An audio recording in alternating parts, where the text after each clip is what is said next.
पूर्वोत्तर राज्य मणिपुर में 7 विधानसभा सीटों के लिए 2 चरणों में वोट डाले गए। अब आज मतगणना के बाद स्थिति साफ होगी कि राज्य में किसकी सरकार बनने जा रही है। यहां वोटों की गिनती शुरू हो चुकी है। मणिपुर में अभी भी बीजेपी की सरकार है। विधानसभा चुनाव के बाद हुए ज़्यादातर एग्जिट पोल में यहां त्रिशंकु विधानसभा का अनुमान जताया गया। मणिपुर में विधानसभा की कुल 60 सीटें हैं और यहाँ बहुमत का आंकड़ा 31 है। साल 2017 के विधानसभा चुनाव में बीजेपी ने एनपीपी, एलजेपी और निर्दलीय विधायकों के समर्थन से सरकार बनाई थी।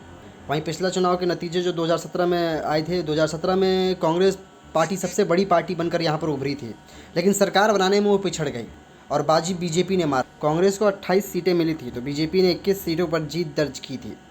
चुनाव के नेशनल पीपल्स पार्टी और नगा पीपल्स फ्रंट को 4-4 और एलजेपी टीएमसी को 1-1 सीटें मिली थी। बता दें, साल 2012 के चुनाव में कांग्रेस ने 42 सीटों पर जीत दर्ज की थी।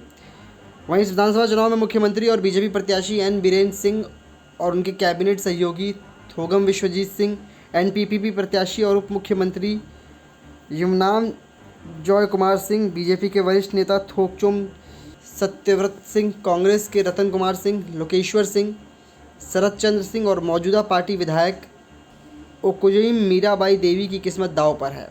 फायर ब्रांड महिला नेता और जनता दल यूनाइटेड की उम्मीदवार थोना ओजम वृंदा के याशकुल निर्वाचन क्षेत्र से पहले चरण में चुनाव लड़ रही हैं। वह पहले अतिरिक्त पुलिस अधीक्षक थीं। मणिपुर में अधिकांश एग्जिट पोल के मुताबिक बीजेपी सबसे बड़े दल के तौर पर उभर सकती है। राज्य में 2 चरणों में 28 फरवरी को 5 मार्च को चुनाव हुए थे। वहीं बीजेपी 60 सदस्यीय विधानसभा में से 32 से 38 सीटें हासिल कर सकती है, जबकि कांग्रेस को संभवतः ये संभावना है कि कांग्रेस को 12 से 17 सीटें ही मिलेंगी। वहीं बीजेपी की बात करें तो बीजेपी जो है 26 से 31 सीटों का अनुमान लगाया जा रहा है। बीजेपी 26 से 31 के बीच में आंकड़ा ला सकती है अपना। और अगर कांग्रेस की बात करेंगे तो कांग्रेस जो है कहीं ना कहीं आपका 12 से 17 सीटों के बीच में हासिल कर सकती है और अन्य पार्टियां 11 से 22 सीटों के बीच में सिमट कर रह जाएगी। ये अनुमान व्यक्त किया गया है। लगभग हर एग्जिट पोल के अनुमानों को कांग्रेस ने पिछले चुनाव के तुलना में कम सीटें हासिल होती दिख रही हैं। जो हम अनुमान लगा रहे हैं उनके तुलना में पिछले चुनाव से इस बार मतगणना काफ़ी कम हुई है। ये चुनाव आयोग ने कहा है ऐसा कि मतगणना का जो स्तर है, जो मतगणना के प्रतिशत हैं, वो मतदान प्रतिशत हैं, इस बार कहीं ना कहीं बहुत कम हुए हैं। रुझानों की बात करते हैं। रुझानों में मणिपुर के अंदर बीजेपी को बढ़त मिल रही है। रुझान जो है मणिपुर के सभी विधानसभा सीटों के रुझान सामने आ गए। इनमें से बीजेपी को 23 और कांग्रेस को 14 सीटें मिल रही हैं। एनपीएफ को 6 सीटें और एनपीपी को 9 सीटें और अन्य पार्टियां 8 सीटों पर सिमट कर रह गई हैं। वहीं मणिपुर के सीएम एन बीरेन सिंह ने कहा, मतगणना होने के बीच में कहा वहाँ के सीएम ने, मैंने भगवान से प्रार्थना की है कि आने वाले 5 साल शांति और विकास के साथ पिछले 5 साल के समान हों और भाजपा पूर्ण बहुमत से सरकार बनाए।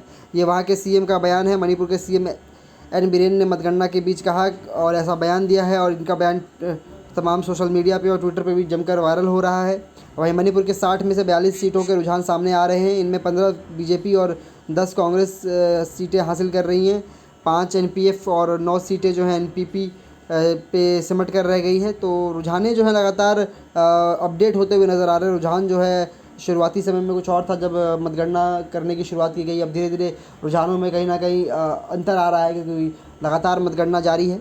और तमाम देश दुनिया की बड़ी खबरों के लिए आप देखते रहिए नेक्स्ट 9 न्यूज़ नेशन। हम पल पल की चुनाव की अपडेट आप तक आज पहुंचाते रहेंगे।